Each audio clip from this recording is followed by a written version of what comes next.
বন্ধুরা, তোমাদের সামনে আবারও আমি দেখো নতুন একটা কেকের রেসিপি নিয়ে এসেছি। তবে হ্যাঁ, কেকটা কিন্তু খুব সহজ আর বাড়িতেই বানানো যায়। দেখো, চাকু দিয়ে তোমাদেরকে আমি কেটে দেখাচ্ছি যে কেকটা কতটা এটা নরম হয়েছে, আর ভেতর থেকেও কিন্তু বেশ ভালো। দেখো, দেখেই তোমরা বুঝতে পারবে। এই দেখো কতটা নরম হয়েছে।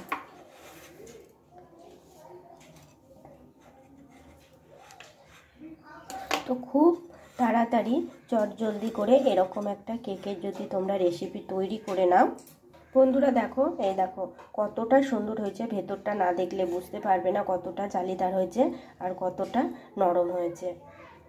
এই দেখো খুব সুন্দর হয়েছে। তোমরা চাইলে এরকম করে খুব সহজে কেকের একটা রেসিপি বাড়িতে বানিয়ে নিতে পারো। আর এটা কিন্তু খেতেও খুব ভালো লাগে। ছোটরা তো খুব সহজেই খেয়ে নেবে। পুরো ভিডিওটা দেখতে থাকো, এরকম করে কেকের একটা রেসিপি তোমরা বানিয়ে নাও। বন্ধুরা, তোমরা সব কেমন আছো? আশা করছি ভালো আছো এবং সুস্থ আছো। দেখো, তোমাদের সামনে আবারও আমি একটা নতুন রেসিপি নিয়ে এসেছি। আশা করছি তোমাদের অনেক ভালো লাগবে। একটা বড় বাটি নিয়ে নিয়েছি, আর দেখো নিয়ে নিয়েছি একটা ছোট বাটি। এই ছোট বাটির দেখো অর্ধেকেরও কম বাটি আমি সুজি নিয়েছি। তোমাদেরকে আজকে আমি দেখো খুব সহজেই বাড়িতে থাকা উপকরণ দিয়ে কিন্তু আমি কেক বানানো দেখিয়ে নেব। আর আশা করছি তোমাদের অনেক ভালো লাগবে, আর তোমরা খুব সহজেই রেসিপিটা দেখে তোমরা বাড়িতেও বানাতে পারবে। তো দেখো, অর্ধেকেরও কম বাটি আমি সুজি নিয়েছি, আর এখানে দিয়ে নেব এবার ময়দা। এখানে এক বাটি আমি ময়দা নিয়ে নিয়েছি। এক বাটি ময়দা নিয়ে নিলাম। এবার দিয়ে নেব অল্প একটু লবণ। লবণটা অল্প একটু দিয়ে নিলাম। আর এই বাটিতে আমি খানিকটা চিনি নিয়ে নেব। তবে তোমরা মিষ্টিটা যেমন পছন্দ করবে ঠিক সেই মতো কিন্তু তোমরা চিনিটা দিয়ে নেবে। আমি যতটা পরিমাণ সুজি নিয়েছিলাম তার থেকে বেশি কিন্তু আমি চিনির গুঁড়ো এখানে নিয়ে নিয়েছি। তবে হ্যাঁ, তোমরা কিন্তু অবশ্যই করে চিনির গুঁড়োটা এখানে ব্যবহার করবে। এক্ষেত্রে কিন্তু খুব তাড়াতাড়ি হবে এবং সময়টাও কম লাগবে। আর চিনির গুঁড়ো দিলে খুব ভালোও হবে। তো দেখো, চিনির গুঁড়োটাও আমি দিয়ে নিয়েছি। এবার শুকনো অবস্থাতে এটাকে আমি আগে ভালোভাবে মিশিয়ে নেব। সবগুলো একসাথে ভালোভাবে মিশিয়ে নেব। এখানে আমি যেহেতু এক বাটি ময়দা নিয়েছিলাম, সেই জন্য এক বাটি দুধ দিয়ে নিলাম। ঠিক মাপটা মনে রাখবে। আর ঠিক যে কোনো একটা তোমরা মাপের জন্য একটা, আমি যেরকম এরকম বাটি নিয়েছি, তোমরা চাইলে কাপও নিতে পারো এখানে। তো আমি এক বাটি ময়দার জন্য এক বাটি দুধ দিয়ে নিলাম। আর দিয়ে নিলাম, যেহেতু আমি সুজি দিয়েছি সেই জন্য এতটা পরিমাণ আবারও আমি দুধ দিয়ে নিলাম। মাপটা যদি ঠিক রাখো তাহলে সেক্ষেত্রে দেখবে কেকটা খুব সহজেই কিন্তু ফুলে যাবে। এবার এটা আমি ভালোভাবে মিশিয়ে নেব। খুব ভালোভাবে এটাকে মিশিয়ে নিতে হবে। তবে হ্যাঁ, মেশানোর সময় কিন্তু একইভাবে তোমরা ঘোরাতে থাকবে। এই জিনিস যদি তোমাদের কাছে না থাকে, তোমরা কাঁটা চামচের সাহায্যেও কিন্তু এটাকে ভালো করে মিক্স করে নিতে পারো। জায়গাটা একটু বড় হলে ভালো হতো, আমার জায়গাটা কিন্তু একটু ছোট হয়ে গিয়েছে। ক্ষেত্রে মাখানোটা একটু সমস্যা হচ্ছে। তোমরা একটু বড় জায়গা নেবে, তাহলে সুবিধা হবে। তো চলো, এটা আমি ভালোভাবে আগে মিক্স করে নিচ্ছি।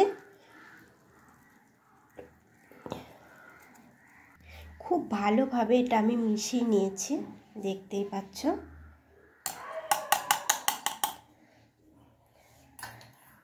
আর এতে দিয়ে নেব এবার একটা উপকরণ। দেখো, দেখো কফিটা আমি আগের থেকে অল্প একটু দুধের মধ্যে এটা আমি গুলিয়ে নিয়েছি।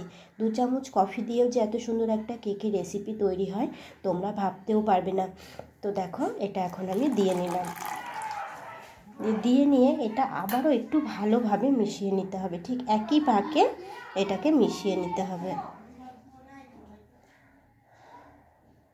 ভালোভাবে এটাকে আমি মিশিয়ে নিয়েছি, দেখতেই পাচ্ছ তোমরা। তো এটা কোনো রেস্টে রাখার প্রয়োজন নেই। যেহেতু আমি সুজি দিয়েছি তবুও বলছি কোনো রেস্টে রাখার প্রয়োজন নেই। তবে হ্যাঁ, মাপটা কিন্তু তোমরা একদম ঠিকঠাক রাখবে, না হলে কিন্তু এটা ভালো হবে না। দেখো, ঘনত্বটা তোমরা বুঝতেই পারছো। এই দেখো,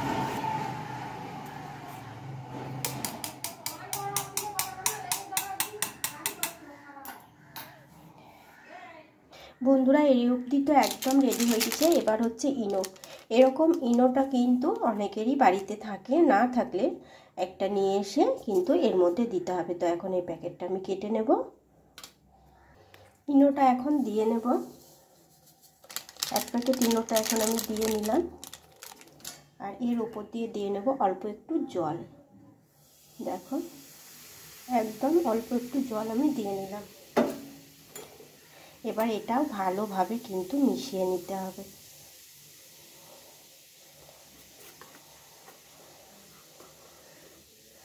তো এটাকে ভালোভাবে মিশাতে হবে।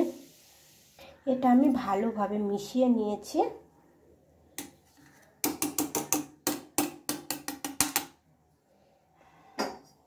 আর দেখো একটা বাটি নিয়েছি, বাটিতে আমি একটা পেপার কেটে গোল করে নিয়েছিলাম, খুব গোল হয়নি।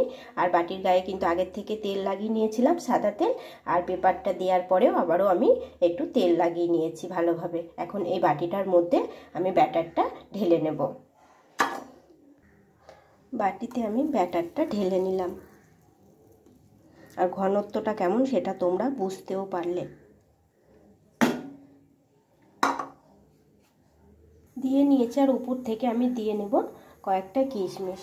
তোমাদের কাছে কাজু, কিশমিশ, টুটি ফুটি যেটা থাকবে তোমরা দিয়ে নিতে পারো। আমি কিশমিশ দিয়ে নিলাম। এখানে আমি আগের থেকে একটা কড়াই বসিয়ে নিয়েছি, কড়াইটা ভালোভাবে গরম করে নিয়েছি। আর একটা স্ট্যান্ড বসিয়ে নিয়েছি।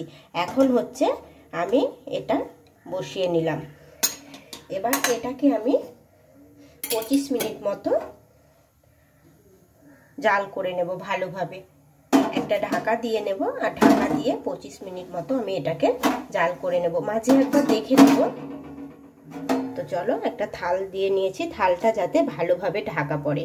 থালে ভালো ঢাকা পড়ছিল না দেখে এরকম আমি উঁচু সাইজের একটা বাটি নিয়ে নিয়েছি। আর বাটিটাই আমি ঢেকে নিয়েছি। বন্ধুরা ঢাকাটা আমি খুলে নিয়েছি। আর দেখো কতটা ফুলে উঠেছে। দেখো একটা কাঠি নিয়ে নিয়েছি, এটার সাহায্যে আমি দেখে নেব যে এটা হয়েছে কিনা। দেখো একটু একটু লেগে যাচ্ছে কাঠিতে, তার মানে এটা এখনো একটু হবে। কিন্তু ফুলে গিয়েছে, দেখো কতটা পরিমাণ ফুলে গিয়েছে। আমি যে কিশমিশগুলো ওপর থেকে দিয়ে নিয়েছিলাম সেটাও কিন্তু আর দেখা যাচ্ছে না, যেহেতু একদম ডাবল হয়ে গেছে। তো এটা আরো কিছুক্ষণ আমি এটা হতে দেব। তো আমি এখন এটা নামিয়ে নেব, গ্যাসটা বন্ধ করে দিলাম। আর এটা কিন্তু এখন হয়ে গিয়েছে। আর এটা আমি ঠান্ডা হতে দেব। তো তারপরে তোমাদেরকে দেখাচ্ছি। দেখো সাইড থেকে কত সুন্দর এটা ফেটে ফেটে গিয়েছে। তো এখন এটা আমি উঠিয়ে নিচ্ছি। আর এটা কিছুক্ষণ ঠান্ডা হতে দেব। তো বন্ধুরা দেখো সাইড থেকে কিন্তু আমি চাকু দিয়ে এটা ছাড়িয়ে নিয়েছি। আর দেখো কতটা দেখো নরম হয়েছে, তোমরা দেখে বুঝতে পারছো। এই দেখো ভীষণ নরম, কিন্তু এখনো এটা গরম আছে। এই দেখো এটা গরম আছে। এটা এখন একটু ঠান্ডা না হলে কিন্তু আমি এটা বাটির থেকে উঠিয়ে নিতে পারবো না। বন্ধুরা এটা কিন্তু কিছুটা ঠান্ডা হয়েছে, একটা প্লেট নিয়ে নিয়েছি। দেখো এটাকে এখন কিন্তু আমি উল্টে নেব। কত সুন্দরভাবে দেখো বাটির থেকে ছেড়ে গিয়েছে।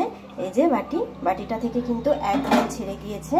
এবার আমি কিন্তু কাগজটাকেও উঠিয়ে নেব। গরম আছে এখনো একদম, কিন্তু এটা ঠান্ডা হয়ে যায়নি। তো কাগজটা আমি উঠিয়ে নিচ্ছি ভালোভাবে। দেখো বন্ধুরা আবার এই দিকটা আমি কিন্তু উল্টো করে নিয়েছিলাম, সেটা আবার সোজা করে নিলাম। তো কাগজটাও আমি তুলে নিয়েছি, খুব সুন্দরভাবে কাগজগুলো উঠে গিয়েছে। আর দেখো দেখতে কত সুন্দর লাগছে। এটা তোমাদেরকে আমি কেটেও দেখাবো যে কতটা সুন্দর হয়েছে। তবে আমার ভিডিও দেখতে যদি কোনো নতুন বন্ধু এসে থাকো প্লিজ চ্যানেলটিকে তোমরা সাবস্ক্রাইব করে আমার পাশে থেকো। আর কেমন হয়েছে আজকে কেক রেসিপি তোমরা কমেন্টে অবশ্যই জানিও। ভালো লাগলে লাইক করো, বন্ধুদের সাথে শেয়ার করো। আর এখন তো মানে শীত, তো কেক তো বানাতেই হবে। এরকম করে ঘরে থাকা উপকরণ দিয়েই কিন্তু একদম সহজে একটা কেকের রেসিপি হয়ে যাবে। তো আজকের মতো টাটা বন্ধুরা, ভালো থেকো, সুস্থ থেকো। আবারও আসবো আমি নতুন কোনো এক ভিডিও নিয়ে। ততক্ষণে টাটা।